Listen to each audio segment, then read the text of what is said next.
اللہ رب العزت اس جسم کو زمین کے اوپر کیا زمین کے اندر بھی اس جسم کو سلامت رکھے گا۔ زمین میلی نہیں ہوتی، زمن میلا نہیں ہوتا، محمد کے غلاموں کا کفن میلا نہیں ہوتا۔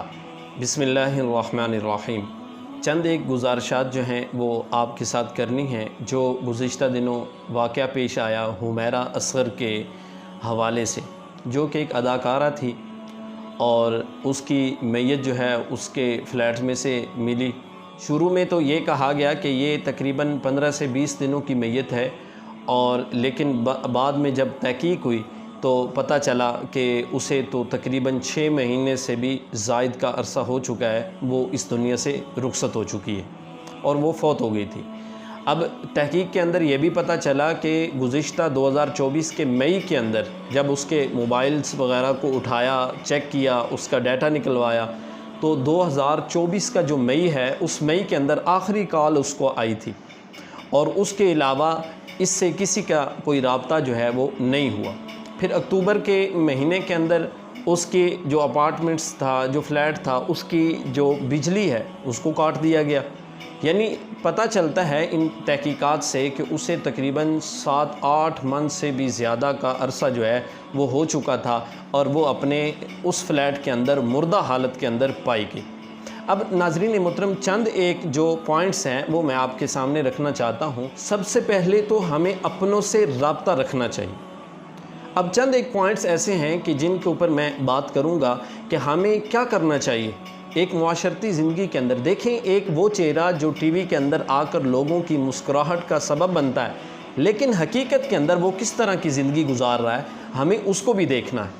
اور پھر کوشش کرنی چاہیے کہ ہمیں اپنوں کے ساتھ رابطہ رکھنا چاہیے۔ وہ بہن ہو، وہ بھائی ہو، دین میں سے ہو، قریبی رشتہ دار ہو، کوئی بھی ہو، ہمیں ان کے ساتھ رابطے میں رہنا چاہیے، خیریت جو ہے وہ دریافت کر سکیں، اور یہ انسانیت بھی ہے، اور اسلام ہمیں اسی چیز کا درس بھی دیتا ہے۔ اور پھر دیکھیں کہ ایک لمبے عرصے تک اس کا کسی کے ساتھ رابطہ نہ ہونا، پھر کسی کو کوئی ٹس سے مس نہیں ہے، کسی کا کوئی لین دین نہیں ہے، تو پھر ہمیں تھوڑا سوچنا چاہیے کہ ہم جہاں پر اپنی زندگی گزار رہے ہیں وہاں ہمارے ہمسائے بھی ہوتے ہیں، ہمارے رشتہ دار بھی ہوتے ہیں، ہمیں ان کی بھی خیر خواہی کرنی ہوتی ہے۔ اور پھر دیکھیں، جب اس کا انتقال ہوتا ہے، پتہ چلتا ہے کہ وہ فوت ہو چکی ہے، پھر والدین میں سے نہ اس کے بھائی نے اسے ایکسیپٹ کیا، نہ اس کا والد اسے ایکسیپٹ کرنے کے لیے تیار ہے۔ ہمیں یہاں تک نہیں گرنا چاہیے کہ ہم اس لیول تک پہنچ جائیں کہ جہاں پر لوگ ہم سے نفرت کرنا شروع کر دیں۔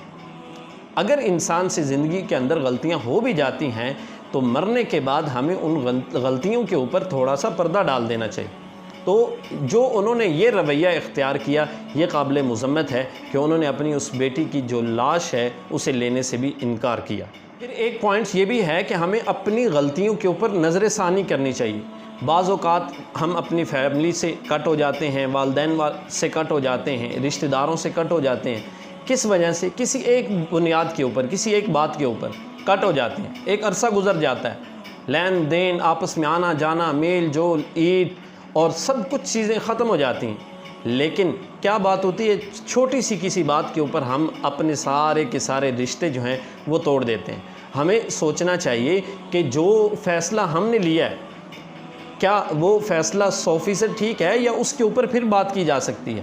تو ہمیں اپنے فیصلوں کے اوپر نظر ثانی کرنی چاہیے کہ اگر کہیں پر کوئی نقصان ہو رہا ہو اور اس نقصان کا ازالہ جو ہے وہ کم نقصان سے ہو تو ہمیں اس طرف چلے جانا چاہیے۔ تو کوشش کرنی چاہیے کہ اپنے لوگوں کے ساتھ جڑے رہنے کی جو ہمت ہے نا اپنے اندر، اس کو اجاگر رکھنا چاہیے، وہ بنا کے رکھنی چاہیے، کیونکہ رشتہ داریاں توڑنے کے حوالے سے بھی اسلام ہمیں اجازت نہیں دیتا، بلکہ اسلام تو یہی کہتا ہے کہ رشتہ داریاں جو ہیں ان کو جوڑ کر رکھو۔ یہاں پر میں ایک بات عرض کرتا چلوں کہ اس عورت کی، حمیرہ اصغر کی، جب میت کو، جب لاش کو دیکھا گیا تو کیڑے وغیرہ وہاں پر موجود تھے اور وہاں پر بدبو تھی،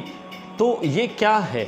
لیکن اگر دوسری طرف دیکھا جائے، اس کو فوت ہوئے کتنا عرصہ ہو گیا؟ تو کہا جا رہا ہے کہ کچھ بعض انسان کے اجسام کی جو ہڈیاں ہوتی ہیں وہ ایک لمبے عرصے تک یعنی سال گزرنے تک بھی وہ گلتی نہیں ہے، لیکن اس کی حمیرہ کی جو ہڈیاں جو گھٹنوں کی ہڈیاں تھیں وہ بھی گلنا شروع ہو چکی تھی۔ تو پتہ چلتا ہے کہ 6 مہینے سے زائد عرصہ ہو چکا ہے کہ وہ کسی کے ساتھ رابطے میں نہیں تھی اور کسی کا اس کے ساتھ بھی رابطہ نہیں تھا۔ ہمیں اپنوں کے ساتھ اپنوں کا احساس جو ہے اسے دل میں رکھنا چاہیے۔ دیکھیں کہ یہ تو ایک لاش تھی کہ جو دنیا کے اندر ہی اس کو گل سڑ جانا اور پھر اس کا دیکھنا لوگوں کا، یہ تو عجیب ایک منظر ہے۔ اور پھر کچھ لوگ ایسے بھی ہوتے ہیں کہ جن کے بارے میں کہا جاتا ہے زمین میلی نہیں ہوتی، زمن میلا نہیں ہوتا، محمد کے غلاموں کا کفن میلا نہیں ہوتا۔ بہت سارے ایسے واقعات، صحابہ اکرام کے ایسے واقعات، اولیاء کے ایسے واقعات اور اتنے ایسے واقعات ہمارے سامنے موجود ہے، تاریخ کے اوراق کے اندر سنہری حروف کے ساتھ لکھے ہوئے ہیں، جن کی قبر کو تقریباً 10 سال 12 سال حتیٰ کہ 100 سال تک کے بعد بھی کھولا گیا تو ان کی قبروں کے اندر سے جو ہے وہ خوشبو کے حلے جو ہیں وہ ان کو میسر آئے۔ اور ایسے اجسام جو انبیاء کے اجسام ہوتے ہیں کہ جن کے بارے میں اللہ رب العزت نے یہ حکم دے رکھا ہے زمین کو کہ نبیوں کی جو اجسام ہیں وہ زمین پر حرام قرار دیے گئے، اور پھر جو نبیوں کے چاہنے والے ہوتے ہیں، اولیاء ہوتے ہیں، العلماء ورثۃ الانبیاء ہیں، جو نبیوں کی بھی وارث ہیں، اور پھر اللہ رب العزت ان کے جسموں کو بھی زمین کے اندر سلامت رکھتا ہے۔ تو مالک کائنات دنیا کے اندر ایسے بہت سارے کرشمے، ایسے بہت سارے واقعات لوگوں کو دکھا چکا ہے کہ جو مرنے کے بعد کئی صدیاں بعد بھی اگر ان کی قبروں کو کھولا گیا ہے تو ان کی قبروں سے خوشبو آتی ہے۔ تو ناظرین محترم، ہمیں کیوں نہیں اس طرف جانا چاہیے جو اللہ اور اس کے رسول کا راستہ ہے کہ یہ جسم جو ہے، اس جسم کی کوئی اہمیت تو نہیں ہے، کوئی وقت تو نہیں ہے، لیکن اگر ہم یہی جسم اللہ اور اس کے رسول کے نام کے اوپر قربان کر دیں گے تو اللہ رب العزت اس جسم کو زمین کے اوپر کیا زمین کے اندر بھی اس جسم کو سلامت رکھے گا۔ زمین میلی نہیں ہوتی، زمن میلا نہیں ہوتا، محمد کے غلاموں کا کفن میلا نہیں ہوتا۔